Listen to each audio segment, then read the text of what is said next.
평양과 서울이 동시에 같은 사람을 원했습니다. 28살 청년 한 명을 두고 남북이 경쟁한 겁니다. 이게 무슨 일일까요? 더 충격적인 건 이 청년이 남한을 선택하자 벌어진 일입니다. 북한은 그를 제거 대상으로 분류했고 72시간 동안 사이버 공격이 쏟아졌습니다. 한 사람의 선택이 왜 이렇게 위험한 일이 됐을까요? 그리고 3일 후 14분짜리 영상 하나가 인터넷에 올라옵니다. 한국 국회 긴급회의 소집, 러시아 정부 공식 사과, 유엔 인권위원회 의제 채택. 영상 하나가 88년 동안 숨겨진 17만 명의 진실을 폭로한 겁니다. 그 영상 속에는 1937년 기차에 실려가는 한국인들이 있었습니다.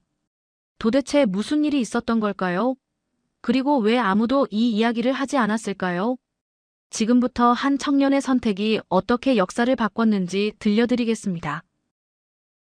구독과 좋아요는 영상 제작에 큰 힘이 됩니다. 안녕하세요. 저는 이반김입니다. 어둠이 내린 블라디보스토크 항구를 바라보며 저는 오늘도 7대의 모니터 앞에 앉아 있습니다.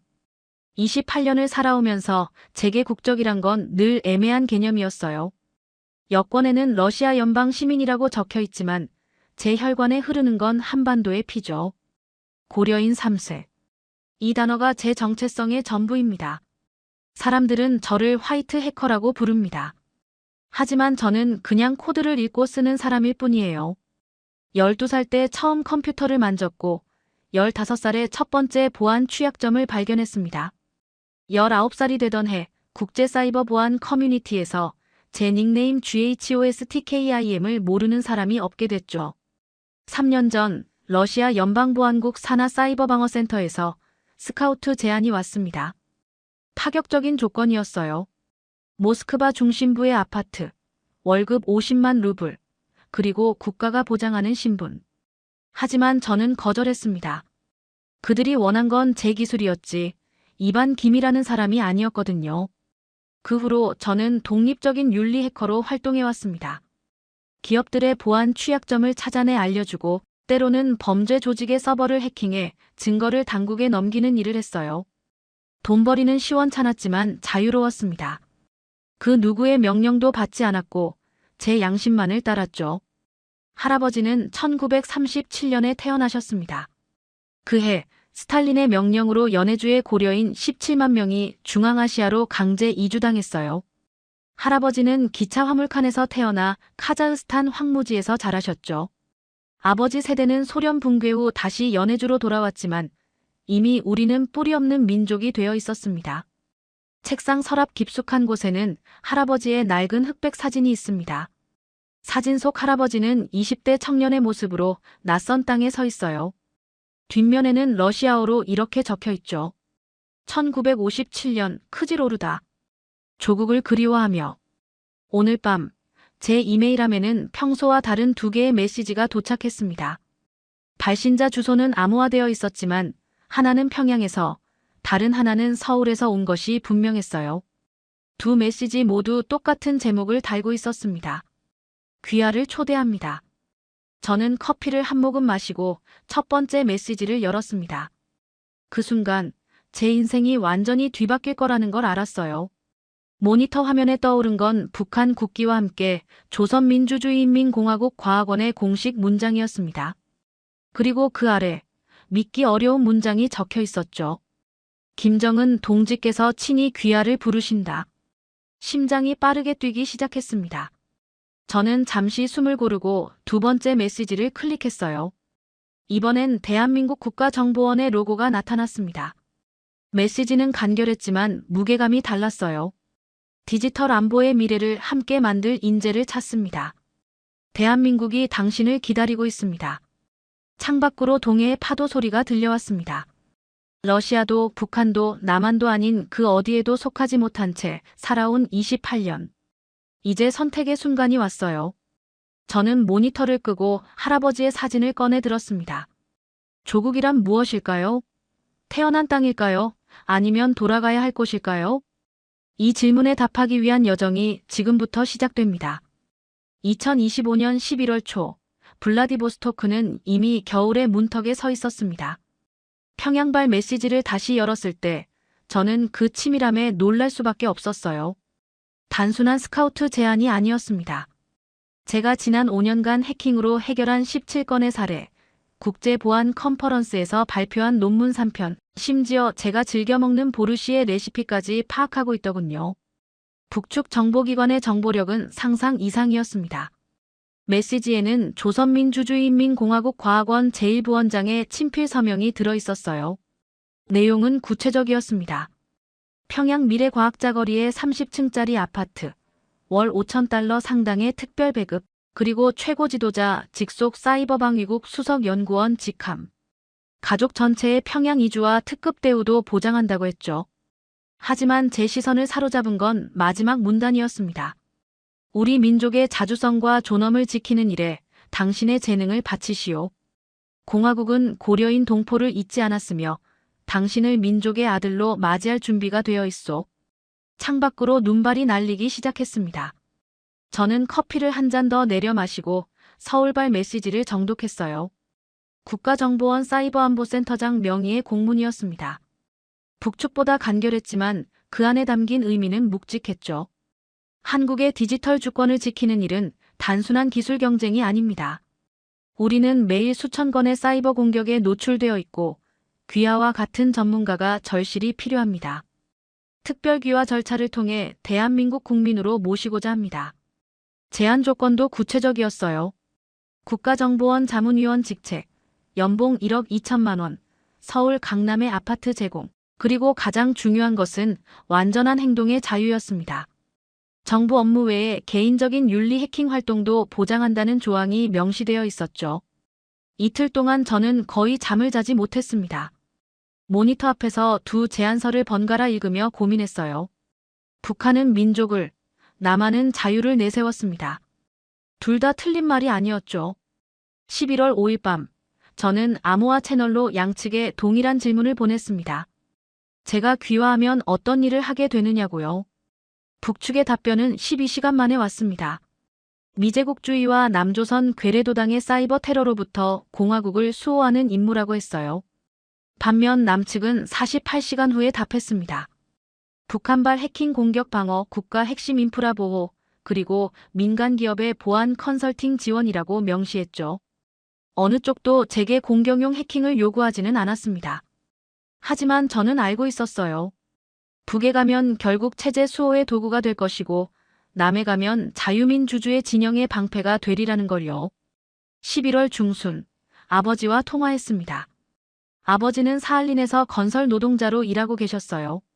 제 고민을 들으신 아버지는 한참을 침묵하시더니 이렇게 말씀하셨습니다. 이반아, 나는 평생 소련 사람도 러시아 사람도 아니었다. 그저 먹고 살기 위해 여기저기 떠돈 고려인일 뿐이었지. 너만큼은 진짜 조국을 가졌으면 좋겠구나. 할아버지의 유품 상자를 뒤지기 시작한 건 그날 밤부터였습니다. 상자 안에는 소련 시절의 문서들과 낡은 사진들이 가득했어요. 저는 그중 몇 장을 스캔해서 디지털 복원 작업에 들어갔습니다. 할아버지가 1937년 강제이주 당시 겪었던 일들이 조금씩 드러나기 시작했죠. 그 과정에서 저는 묘한 감정을 느꼈습니다. 제 해킹 기술로 복원한 건 단순한 역사 자료가 아니었어요. 그건 제 뿌리였고 정체성이었으며 돌아가야 할 이유였습니다. 11월 20일, 저는 마침내 결심했습니다. 양측에 최종 답변을 보내기 전 소셜미디어에 짧은 글을 올렸어요. 나는 어느 편도 아니다. 나는 조국을 선택하러 간다. 그리고 서울행을 선택했습니다. 이유는 간단했어요. 자유가 있는 곳에서만 제가 복원한 할아버지의 기록을 세상에 알릴 수 있었기 때문입니다. 북에서는 그런 작업조차 허락되지 않을 테니까요. 답장을 보낸 지 6시간 후, 제 컴퓨터에 이상 징후가 포착됐습니다. 누군가 제 시스템에 침투를 시도하고 있었어요. IP 추적 결과는 평양이었습니다. 선택에는 언제나 대가가 따르는 법이죠. 저는 모니터를 응시하며 중얼거렸습니다. 이제 시작이구나.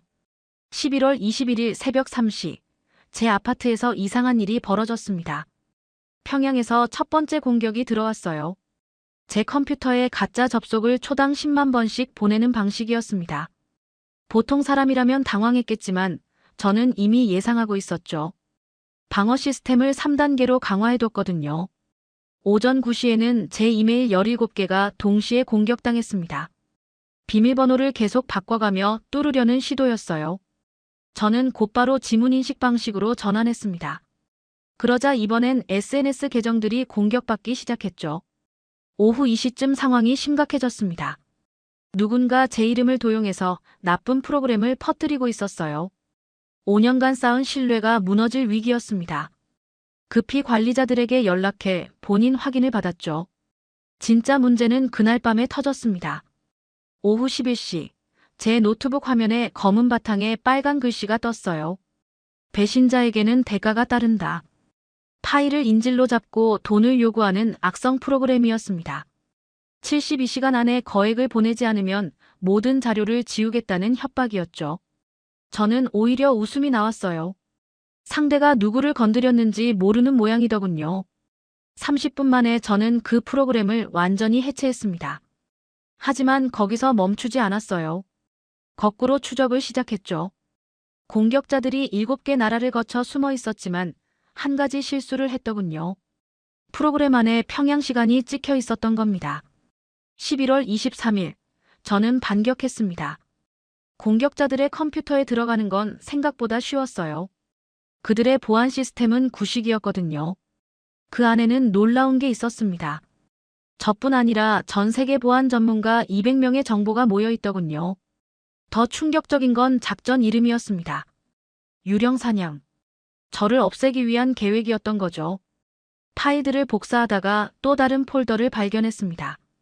이름은 고려인 기록 보관소. 클릭하는 순간 심장이 멎는 줄 알았어요. 그 안에는 고려인 관련 문서가 수천 건 정리되어 있었습니다. 누가 어디로 끌려갔는지, 누가 죽었는지 다 적혀 있더군요. 그 중에 제 할아버지 이름도 있었습니다. 1937년 10월 25일 연해주에서 태어나 11월 2일 카자흐스탄에 도착했다고 적혀 있었어요. 그리고 그 옆에 적힌 메모. 증조할아버지 김영수. 1938년 1월 15일 반역죄로 처형. 증조할아버지가 총살당했다는 사실을 그때 처음 알았습니다. 아버지도 할아버지도 한 번도 말씀하지 않으셨던 비밀이었죠. 손이 떨렸습니다. 저는 그 자리에서 결심했습니다. 이 자료들을 세상에 공개하겠다고요. 11월 25일부터 밤낮 없이 작업했습니다. 할아버지의 낡은 사진들을 컴퓨터로 복원하고 소련 시절 문서들을 정리했어요. 작업 중에 놀라운 걸 발견했습니다. 1937년 강제이주 당시의 영상이 존재한다는 단서였어요. 소련 정부가 기록용으로 찍었다가 극비로 분류한 필름이었죠. 그 필름이 지금 모스크바 문서보관소 지하 금고에 있다는 정보까지 확인했습니다.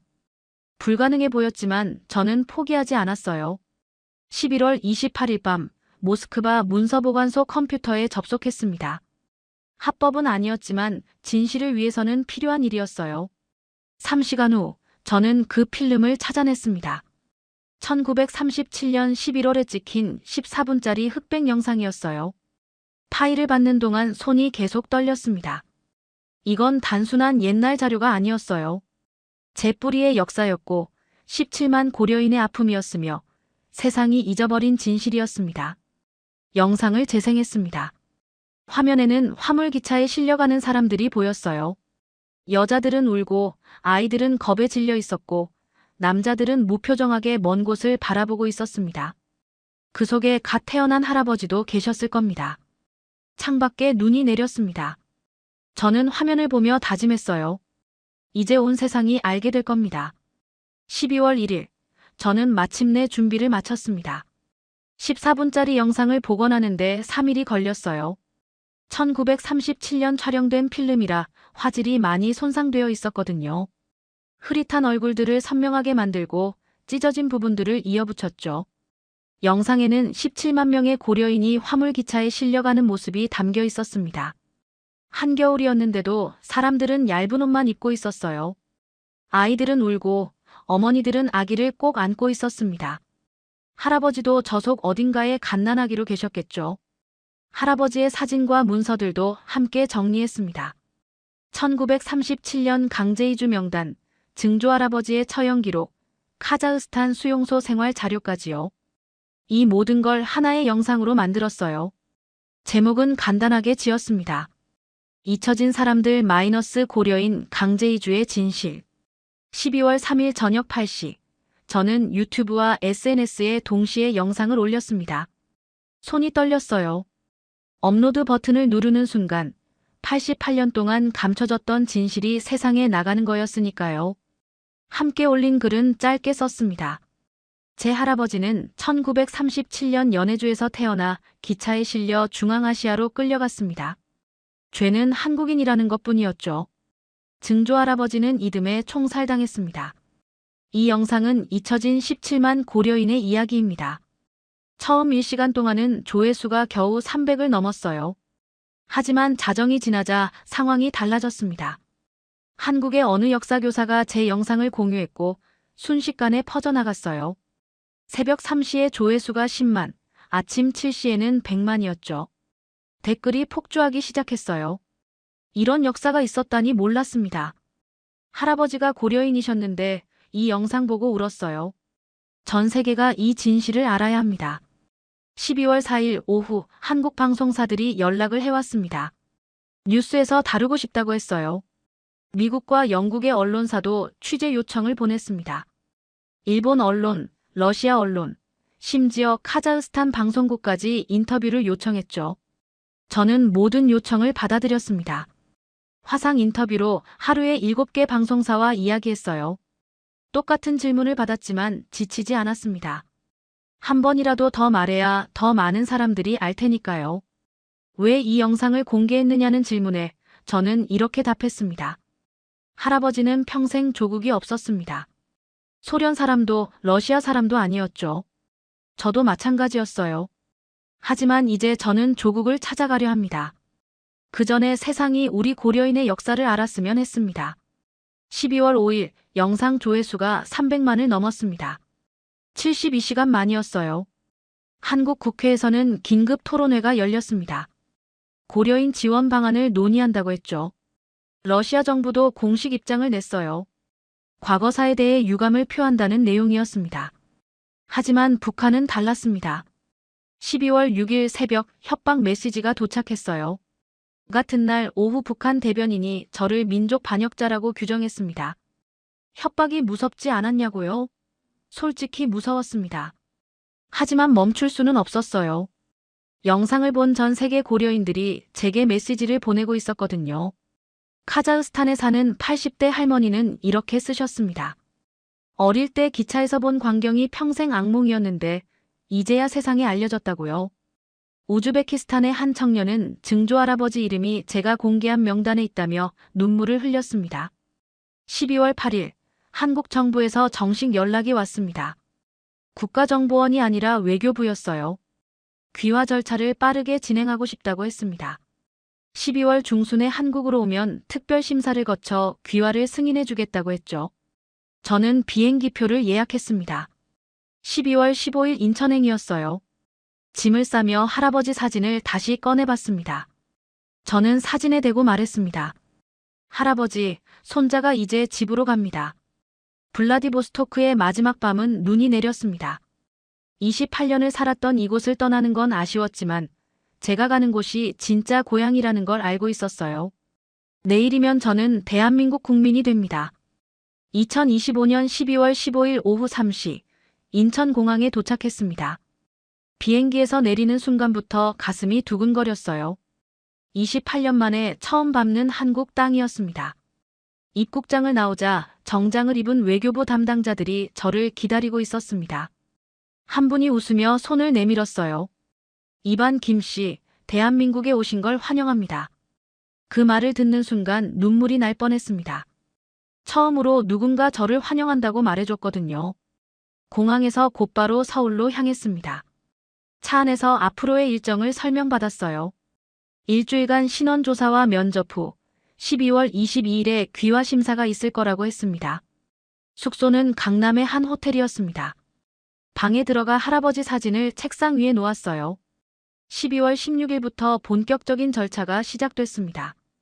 외교부에서 면접관 3명을 만났어요. 한국어 능력, 한국 역사 지식, 귀화 동기 등을 물어봤습니다. 귀화 동기를 물었을 때는 천천히 대답했어요.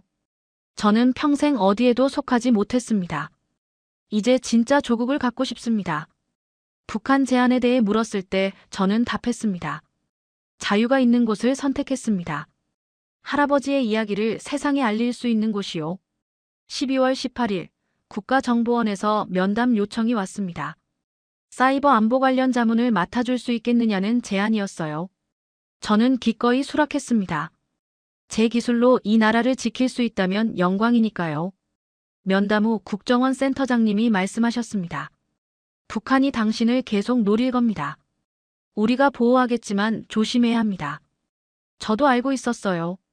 제 노트북에는 매일 평양에서 공격이 들어오고 있었거든요.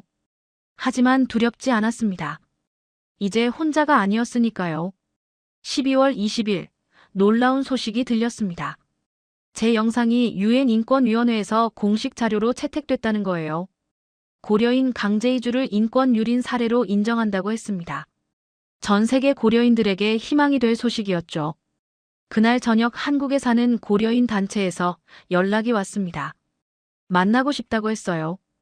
다음 날 서울 어느 식당에서 20명 정도의 고려인들을 만났습니다. 나이 드신 할아버지 한 분이 제 손을 꼭 잡으셨어요. 눈물을 흘리며 말씀하셨습니다. 고맙네. 우리 이야기를 세상에 알려줘서. 평생 숨기고 살았는데 이제 당당할 수 있게 됐어. 그 말을 듣는 순간 제 선택이 옳았다는 확신이 들었습니다. 12월 21일 밤 아버지에게 전화했습니다. 사할린에 계신 아버지는 제 소식을 듣고 기뻐하셨어요. 아버지도 한국으로 오시겠어요? 제가 귀화하면 아버지도 초청할 수 있대요. 아버지는 한참을 침묵하시다가 말씀하셨습니다. 아니다, 이반아. 나는 여기서 살 거다. 너만이라도 뿌리를 찾았으면 좋겠구나. 그 말에 가슴이 뭉클했습니다. 아버지는 평생 떠돌이로 사셨지만 아들만큼은 조국을 가지길 바라셨던 거죠. 내일은 귀화 심사일입니다. 심사를 통과하면 12월 27일에 귀화식이 열린다고 해요. 호텔 창밖으로 서울의 야경이 보였습니다. 저는 할아버지 사진을 바라보며 중얼거렸어요. 할아버지, 손자가 곧 대한민국 사람이 됩니다. 12월 22일 아침, 정부 서울 청사 앞에 섰습니다. 귀화 심사를 받는 날이었어요. 가슴이 두근거렸습니다. 제 차례가 됐습니다. 심사실에 들어가니 5명의 심사위원이 앉아 계셨어요. 첫 번째 질문은 한국 헌법이었습니다. 대한민국의 주권은 누구에게 있느냐고 물었어요. 국민에게 있고 모든 권력은 국민으로부터 나옵니다. 그리고 중요한 질문이 나왔어요. 당신의 영상이 북한을 자극했습니다. 그래도 대한민국 국민이 되고 싶습니까? 저는 잠시 생각하다가 답했습니다. 네, 그래도 되고 싶습니다. 자유가 있는 나라, 진실을 말할 수 있는 나라의 국민이 되고 싶어요. 할아버지가 평생 돌아가고 싶어 하셨던 곳이니까요. 심사실이 조용해졌습니다. 한 심사위원이 물었어요. 고려인으로서 한국에 기여할 수 있는 게 무엇이라고 생각하십니까? 저는 천천히 대답했습니다. 제 컴퓨터 기술로 이 나라의 안보를 지키고 싶습니다. 그리고 고려인의 역사를 기록하고 싶어요. 잊혀진 17만 명의 이야기를 계속 세상에 알리겠습니다. 심사는 1시간 동안 이어졌습니다. 심사가 끝나고 결과를 기다렸어요. 3시간 후 제 차례가 왔습니다. 이반 김씨, 들어오세요. 심장이 쿵쾅거렸습니다. 심사위원장이 말씀하셨어요. 축하합니다. 귀화 심사를 통과하셨습니다. 그 순간 눈물이 터져 나왔습니다. 참으려고 했는데 참을 수가 없었어요. 28년 동안 어디에도 속하지 못했던 삶, 고려인이라는 이유로 이방인 취급받았던 세월이 주마등처럼 스쳐 지나갔습니다. 심사위원장이 미소 지으며 말씀하셨어요. 12월 27일 오전 10시에 귀화식이 있습니다. 그날부터 당신은 대한민국 국민입니다. 감사합니다. 정말 감사합니다. 정부 청사를 나와 호텔로 돌아왔습니다. 방에 들어가자마자 아버지에게 전화했어요. 아버지, 저 통과했어요. 이제 한국 사람이 돼요. 전화 저편에서 아버지가 우셨습니다. 평생 우는 걸 본 적 없는 아버지가 목이 메어 말을 잇지 못했어요. 잘했다, 이반아. 할아버지가 하늘에서 기뻐하실 거다. 그날 저녁 한국에 사는 고려인 친구들이 축하 모임을 열어줬습니다. 한 할머니가 제 손을 꼭 쥐고 말씀하셨어요. 우리도 언젠가 한국 사람이 될 수 있을까요? 할머니도 할 수 있어요. 이제 고려인들도 고국으로 돌아올 수 있어요. 12월 23일부터는 귀화식 준비를 했습니다. 당일 입을 한복을 고르러 갔어요. 처음 입어보는 한복이었습니다. 직원분이 말씀하셨어요. 잘 어울리세요. 원래 한국 사람 같아요. 12월 26일 밤 귀화식 전날이었습니다. 저는 할아버지 사진을 보며 오랫동안 이야기했어요. 할아버지, 내일이면 손자가 대한민국 국민이 됩니다. 할아버지가 평생 돌아가고 싶어 하셨지만 결국 못 가신 그곳의 국민이 돼요. 할아버지 대신 제가 집으로 돌아갑니다. 창밖에는 서울의 불빛이 반짝였습니다. 잠이 오지 않았어요. 28년 인생에서 가장 중요한 날이 내일이니까요. 2025년 12월 27일 아침, 해가 밝았습니다. 오늘은 제가 대한민국 국민이 되는 날입니다. 6시에 일어나 샤워하고 한복을 입었어요. 거울을 보니 낯선 제 모습이 보였습니다. 하지만 이상하게 편안했어요. 아침 8시, 정부 서울 청사로 향했습니다. 귀화식은 10시에 시작이었지만 일찍 도착했어요. 대강당 앞에는 벌써 많은 사람들이 모여 있었습니다. 저처럼 오늘 귀화하는 사람들이었죠. 중국 출신 사업가, 베트남에서 온 간호사, 필리핀 출신 교사도 보였어요. 총 50명 정도 됐습니다. 모두 한복이나 정장을 입고 긴장한 표정이었죠. 9시 30분, 대강당 문이 열렸습니다. 안으로 들어가니 무대 위에 태극기가 걸려 있었어요. 그 순간 가슴이 뭉클했습니다. 제 조국의 국기였으니까요. 좌석에 앉았습니다. 제 옆에는 우즈베키스탄에서 온 고려인 여성분이 앉아 계셨어요. 50대쯤 되어 보이는 분이었습니다. 눈이 마주치자 서로 미소 지었죠. 고려인이세요? 네, 타슈켄트에서 왔어요. 당신도 고려인인가요? 저는 연해주 출신입니다. 우리는 악수했습니다. 말없이도 서로를 이해했어요. 같은 아픔을 겪은 사람들끼리의 연대감이었죠. 10시 정각, 귀화식이 시작됐습니다. 법무부 장관님이 입장하셨어요. 우리는 모두 일어나 격려했습니다. 장관님이 말씀하셨습니다. 오늘 이 자리에 계신 여러분을 대한민국 국민으로 맞이하게 되어 기쁩니다. 여러분은 이제 이 나라의 가족입니다. 그 말에 눈물이 났습니다. 가족이라는 단어가 이렇게 따뜻한 줄 몰랐어요. 하나씩 이름이 호명됐습니다. 무대로 나가 귀화 증서와 태극기를 받는 순서였어요. 중국 분들, 베트남 분들이 차례로 나가 증서를 받았습니다. 이반 김. 제 이름이 불렸습니다. 떨리는 다리로 무대에 올라갔어요. 장관님이 귀화 증서를 건네주셨습니다. 빨간 표지의 증서에는 대한민국이라는 글자가 금빛으로 새겨져 있었어요. 그리고 태극기를 받았습니다. 처음으로 제 손에 쥐는 조국의 깃발이었죠. 무게가 느껴졌습니다. 깃발의 무게가 아니라 그 의미의 무게였어요. 장관님이 악수를 청하시며 말씀하셨습니다. 대한민국 국민이 되신 걸 축하합니다. 감사합니다. 정말 감사합니다. 제 목소리가 떨렸습니다. 무대 아래로 내려오는데 다리에 힘이 풀렸어요. 모든 사람의 증서 수여가 끝났습니다. 이제 마지막 순서였어요. 50명이 함께 애국가를 부르는 거였습니다. 전주가 흘러나왔습니다. 저는 태극기를 가슴에 안고 섰어요. 동해물과 백두산이 마르고 닳도록. 목소리가 잘 나오지 않았습니다. 눈물이 목을 막았거든요. 하지만 끝까지 불렀어요. 무궁화 삼천리 화려강산, 대한사람 대한으로 길이 보전하세. 노래가 끝났을 때 저는 울고 있었습니다. 옆에 앉았던 고려인 여성분도 울고 계셨어요. 우리는 서로를 바라보며 고개를 끄덕였습니다. 88년 만에 집으로 돌아왔다는 무언의 인사였죠. 귀화식이 끝나고 밖으로 나왔습니다. 한국에 사는 고려인 친구들이 꽃다발을 들고 기다리고 있었어요. 축하한다며 꽃을 건네줬습니다. 사진을 많이 찍었어요. 태극기를 들고 귀화 증서를 펼치고 친구들과 함께 찍었습니다. 모두 웃고 있었지만 눈가에는 눈물이 맺혀 있었죠. 오후에 호텔로 돌아왔습니다. 방에 들어가 할아버지 사진을 꺼냈어요. 사진 앞에 귀화 증서와 태극기를 놓았습니다. 할아버지, 손자가 해냈어요. 할아버지가 평생 돌아가고 싶어 하셨던 대한민국 국민이 됐어요. 이제 저는 조국이 있는 사람입니다. 창밖으로 서울거리가 보였습니다. 사람들이 오가고 차들이 지나가고 불빛들이 반짝였어요. 이제 저도 저 풍경의 일부입니다. 대한민국 국민 이반김. 저녁에 아버지에게 전화했습니다. 아버지, 저 오늘 대한민국 사람 됐어요. 아버지는 한참 말이 없으시다가 조용히 말씀하셨어요. 할아버지가 기뻐하실 거다. 이반아, 잘 살아라. 그게 우리 고려인의 승리다. 네, 아버지. 잘 살게요. 전화를 끊고 귀화 증서를 다시 펼쳤습니다. 대한민국 국민 이반김. 이 5글자가 제 인생 전부를 바꿔놓았어요. 28년 동안 떠돌던 삶이 끝났습니다. 이제 저는 집으로 돌아온 사람입니다. 12월 28일, 대한민국 국민으로서의 첫 아침을 맞았습니다. 창문을 열자 차가운 겨울바람이 들어왔어요.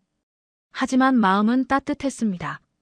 어제 받은 귀화 증서가 책상 위에 놓여 있었죠. 꿈이 아니었어요. 정말 제가 한국 사람이 된 겁니다. 오전 10시 국가정보원 사이버안보센터를 처음 방문했습니다. 자문위원으로 일하게 될 곳이었어요. 센터장님이 직접 안내해 주셨습니다. 이반 김 위원님 환영합니다. 이제 우리 팀의 일원입니다. 위원님이라는 호칭이 낯설었지만 기분이 좋았어요. 저를 인정해주는 말이었으니까요. 센터를 돌아보며 설명을 들었습니다. 매일 수천 건의 해킹 공격이 들어온다고 했어요. 특히 북한발 공격이 많다고 하더군요. 제 첫 임무는 북한 해커들의 공격 패턴을 분석하는 것이었습니다. 아이러니했어요. 북한이 저를 배신자라고 낙인 찍었는데 이제 제가 그들의 공격을 막는 방패가 된 거니까요. 오후에는 외교부에서 연락이 왔습니다. 제 영상 덕분에 유엔이 고려인 문제를 공식 의제로 채택했다는 소식이었어요. 내년 초 유엔 인권위원회에서 고려인 강제 이주에 대한 청문회가 열린다고 했습니다. 그날 저녁 한국 언론사 인터뷰가 있었습니다. 기자가 물었어요. 대한민국 국민이 된 소감이 어떠세요? 저는 잠시 생각하다가 답했습니다.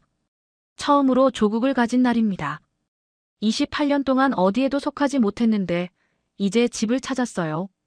할아버지가 평생 그리워하셨던 곳에 제가 왔습니다. 앞으로의 계획은 무엇인가요? 2가지입니다.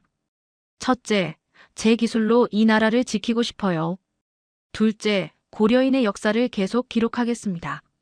아직 세상에 알려지지 않은 이야기가 많거든요. 12월 29일, 서울 시내를 혼자 걸었습니다. 광화문 광장, 청계천, 남산타워까지요. 관광객이 아니라 이곳에 사는 사람으로서 걸었습니다. 남산에 올라 서울을 내려다봤어요. 저 아래 어딘가에 제자리가 있었습니다. 이제 저도 이 도시의 일부였죠. 한 가족이 옆에서 사진을 찍고 있었어요. 아버지, 어머니, 그리고 어린 딸이었습니다. 딸아이가 태극기를 들고 있었죠. 저는 그 모습을 보며 생각했어요. 언젠가 저도 가족을 이루고 아이들에게 할아버지 이야기를 들려주겠다고요.